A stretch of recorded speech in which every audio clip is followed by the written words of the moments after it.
You find yourself lost in Irvingland.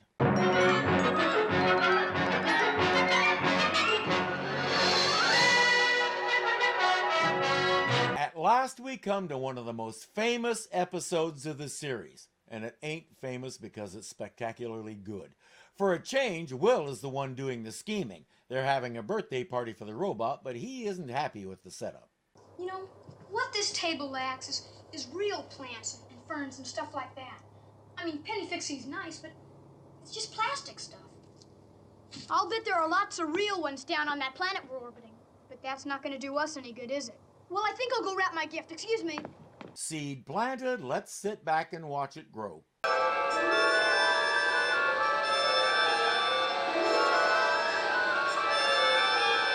That was a quick germination. Armed with his trusty clippers, he sets forth. The idea is to stay on the robot's good side in case he needs his help someday. A nice spray of flowers should take care of that. What was that? I'm pretty sure on Star Trek that meant somebody with a super speed metabolism was trying to communicate with you. Here, we're still waiting to find out that it was the plant screaming, "Please don't kill me." What's that? Not to worry. Probably just a creaking bough. A creaking bough with amazing timing, to say the least. Let's meet our guest star. Good day to you, stranger. Good day. Who said that? Was it you who spoke? I witnessed your crime. What crime? I committed no crime. You murdered them. You shouldn't have done that. Now you will pay for it. That's veteran character actor Stanley Adams. He never found a true breakout role either in movies or TV, but he had steady work throughout his career and his face was well known. His two best-known roles are this one and his role on the original Star Trek series. How many of us recognize Cyrano Jones, all-around hustler and purveyor of tribbles? Sadly, he committed suicide in 1977. The reasons are unclear. According to reports, he did leave a note, but nobody wants to tell what it said. Really doesn't matter to us, but my hope is that somebody in suicide prevention did get to read it and can learn something from it to help prevent another like him from happening. The carrot, Tybo by name, keeps telling Smith he murdered those flowers. Smith, of course, can't grasp what this guy, or whatever, is saying. Stay away, do you hear? I ask you to please stay away. Oh! What is this? Oh, thank heaven, another human being. Well, not precisely. I was space wrecked here several hundred years ago, and Tybo was kind enough to save my life with a heart transplant. But you are human. No, it was a lettuce heart. Do those actually beat strong enough and fast enough to sustain a human body? I guess so, he's standing there talking to us. When he wasn't covered in purple hair and a prosthetic beard, James Milholland had one of those faces that made you say, "I know that guy!" And you did, because he was all over the place in the 50s and 60s. We've seen him before here on Irving Zoo. Fans of It's About Time might recognize Mr. Pringle, the long-suffering beauty shop owner who couldn't quite figure out what to make of those cave people. We also saw him in Batman. He was Alfred Sly in the episode The Dead Ringers. Even though most people don't know his name, once you see that face, you never forget it. But I assure you, my dear sir, I adore vegetables. I always have. They're so full of vitamins and minerals and all good things. You'll be pleased to know that I eat them regularly, cooked or raw. That concludes today's lesson in how not to read the room. Did you hear that, Willoughby? He eats vegetables. He enjoys eating vegetables. He says, "You signed your death warrant when you murdered those flowers, but I'm commuting your sentence. We're going to experiment on you and turn you into a new life form." Hey, where's Dr. Smith? Dr. Smith may be angry. We had a few words. You can't stay angry at you on your birthday. I'll go get him. Except the robot reports that Smith isn't on the ship. My sensors indicate that he took off in the pod and landed it on the planet which we are now orbiting for private purposes of his own. Why didn't you tell us about this before? No one asked me. Excuse me? What do you call this? Where's Dr. Smith? That sounds like asking to me. John says, "Let's go get him." Smith, this is the Jupiter. Come in. Do you read me? I read you with abundant clarity, Professor. All right, I want you and that pod back here right away. We leave in 30 minutes. Adieu, adieu. May your journey flourish. May you reap the ripe fruits of accomplishment. They'll continue to miss the fact that he's saying he wants to stay there. Despite the fuel situation, they have to land the ship. While Judy, Will, and the robot stay to watch the ship, John, Don, Maureen, and Penny will go look for Smith. There's heavy undergrowth, so it's a good thing they have a couple of machetes. Correct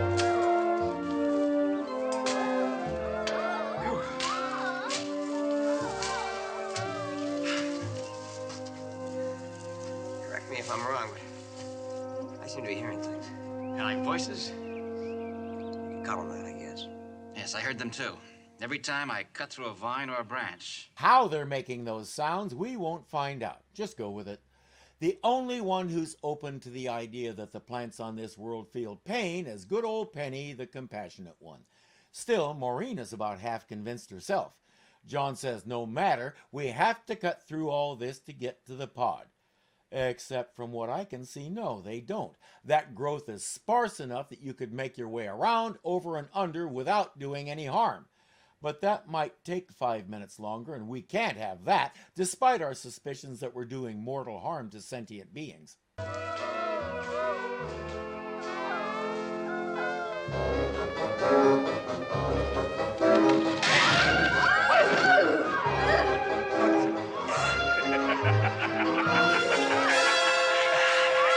Will is tired of waiting without any word from the pod. He and Judy will go look for the others. Now, if you should return before we do... Will! Judy, this isn't jungle warfare. The robot doesn't need camouflage. But Correction. This is indeed jungle warfare. But this is not camouflage. Yes, Will, Judy was outside for maybe 3 seconds before she shouted for you, but since the atmosphere on this planet gives her super speed powers, she was able to do all that before you could get out the door. The robot explains that the plants came up to him and wrapped themselves around him, completely incapacitating him. As they start removing the vines, the plants start crying. The robot has figured it out and explains that those are cries of pain. This planet belongs to the plants, and we are murdering invaders. We are at war with the plant world. Dr. Smith didn't sound like he was at war with the plant world. Dr. Smith is a two-timer. He could have gone over to the enemy. It's not like he hasn't done it a dozen times before, but as I've said many times, we never learn anything on this show. Beneath some patriarchal tree I lay upon the ground, his ancient arms uplifted. He and all the broad leaves over me clapped their little hands in glee. While he stands there quoting Longfellow, they're trying to explain to him that everybody is out looking for him and he has to come back. Will finally tells the robot to take Smith back to the ship while he and Judy continue to look for the pod. Do I have your permission to exert force, Will Robinson? Well, a little if necessary, but be gentle with him. He's been waiting a long time for permission to do that. Get going. What happened to me? Where am I? I am glad you are finally off your nature kick, Dr. Smith. Nature kick indeed. I abhor nature. It abhors you right back. Will and Judy meet up with Willoughby, but before he can explain much, Tybo starts hollering for him and he runs off. Will says, let's follow him and see if he can lead us to the pod. Tybo has put the others in a hothouse. Penny just fainted, probably from dehydration. Tybo tells Willoughby to keep an eye on them while he goes to check on the brittle-boned jellyfish. That would be Smith, by the way. Look what's standing guard over us. Oh, I'm no guard. On the contrary, I do feel sorry for you, but I'm afraid of what Tybo might do to me if I helped you. Well, then just tell us one thing. Is there a way out of here? Oh, I'm afraid not. There's only Tybo's hydrostatic system underneath you, but I'm afraid he'd be quite offended if you tried to get out that way. Hydrostatic system, a fancy term for irrigation. In other words, the place under their feet controls the water on this planet. That is useful information. They start digging and find a big metal trap door. They'd better hurry. It's begun. Oh, John, don't. It might not be the right thing to do. Yes, it's Penny who might feel the pain. temperature. Something to do with the humidity. I'll grant that Penny looks lovely with flowers in her hair. That's in her hair, not growing out of her head. You can heat this place. It must be able to cool it, too, but how? I don't know. Let me see. Here. Let's try this one. If we can bring the temperature down 30 degrees, we've got a chance. Look. Snow. That should bring the temperature down. Back to trying to open that trap door. It's not that hard, so they head down and leave Maureen as a lookout. You think that could be the shut-off valve? Only one way to find out.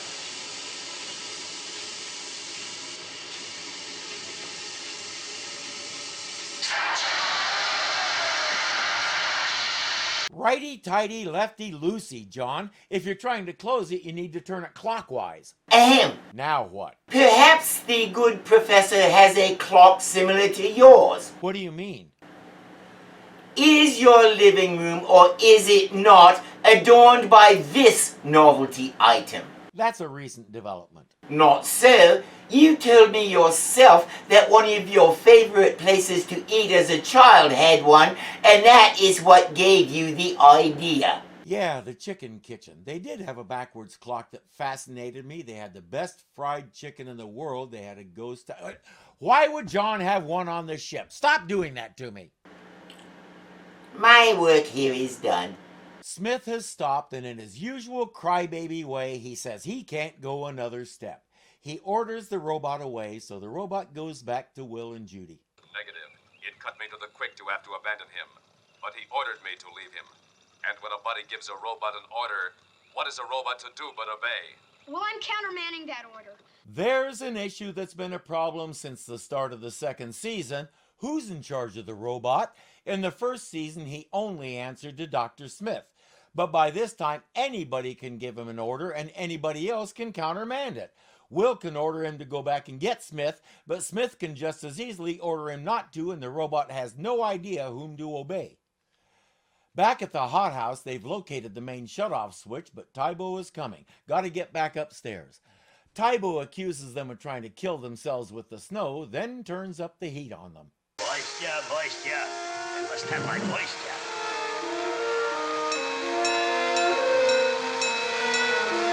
Now I know where Doctor Who got the idea. Moisturize me, moisturize me. But I'm not sure why he uses a gas pump unless he pays himself for what he uses.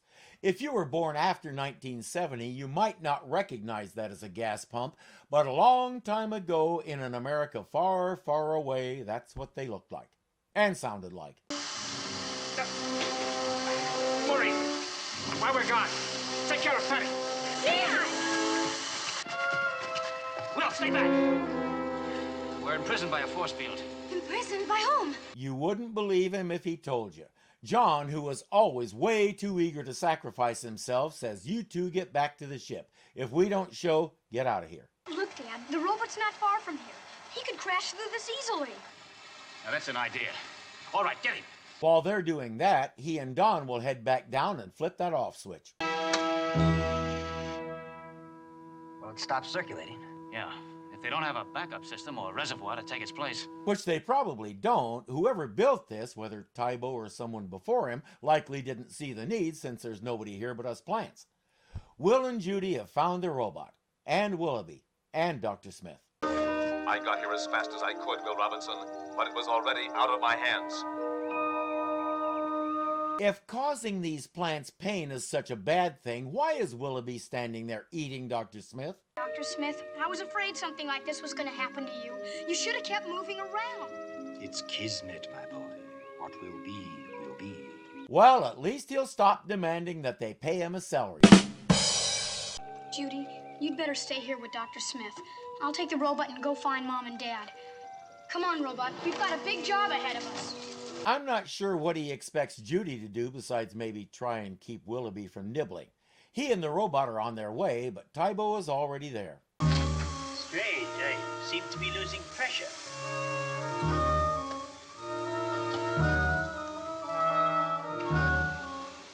Maybe I should go and talk to him first.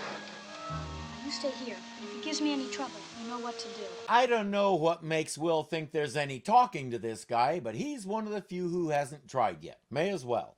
Let's see if he's susceptible to the Will Robinson magic. Oh, incidentally, I have a very fine plant in mind for you. A magnificent young sapling. A willow, perhaps, or a silver birch. John. Run, Will, run! Stop. Don't help you. No matter where you fall, you'll take root. That would be no, he is not susceptible to the Will Robinson magic. Robot, attack! Attack! I am out of power, Will Robinson. Oh, come on. That is an arbitrary, out of nowhere, suddenly he has this ability that is too much even for this show. John says, cover for me. I'm going back down to the water system. Back at Celery Central, Judy and her big blue eyes have convinced Willoughby to help her change Dr. Smith back into a human. She needs to put a drop of a certain formula on him, and that will make the plant portion wither and vanish. The steam pressure inside the hothouse is dropping. Don knows he needs to cover for John so he can finish the job, so he starts asking Tybo why he wants to turn them all into plants. Be one of my better achievements. Oh, you're forgetting something, aren't you? You see, you're forgetting human resistance. And you can't stop that unless you kill us. If you kill us, then you can't change us, can you? You mean you'd rather die than be a tree? He won't grasp the implications of that. He'll just say he has to speed up the process. That requires more steam. Moisture!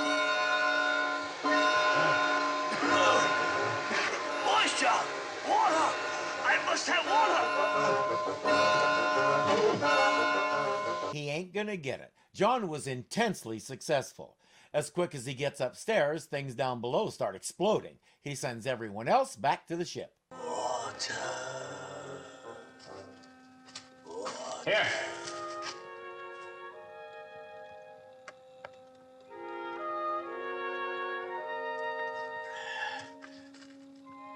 You gave me water. Why? It's a human instinct not to let anything or anyone die of thirst. Tybo! Dad, are you all right? Yes, I'm all right. Look and learn, Tybo. He was griping about how the animals only think about themselves while simultaneously doing exactly the same thing. The difference is they were harming another species by accident and out of ignorance. He did it deliberately to get his jollies. And you notice that Smith is himself again. I'm not sure how I feel about that. They'll invite Willoughby to come along, but he prefers to stay and take care of Tybo. And somebody has to turn the water back on. There are a couple of legends surrounding this episode. One appears to be true, one not. The true one, when writer Peter Packer delivered this script to Jonathan Harris, he promised him he wouldn't like it. He said at the time that he couldn't write anymore, he was completely out of ideas. My man, that was obvious to the rest of us 9 or so episodes ago. Mercifully for all of us, this was his last episode.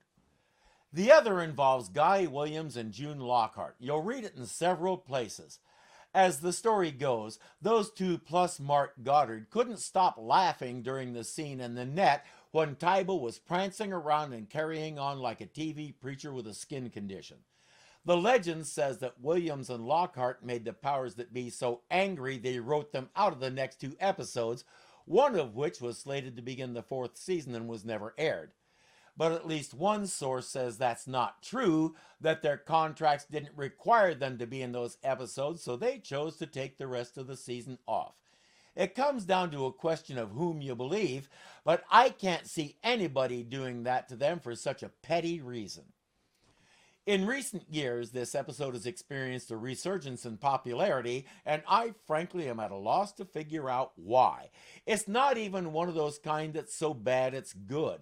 Bill Mumy called it the worst episode of the entire series, and I'm inclined to agree. At the same time, how many actors can put on their resume that they got to play opposite a giant talking carrot? That has to count for something. I'll see you next time you find yourself lost in Irvingland. If you enjoyed this episode, click the like button and let us know. Be sure to subscribe and click the bell so you always know what is happening, because something is always happening here at Irving Zoo. We make sure of it. We control his computer. Until next time.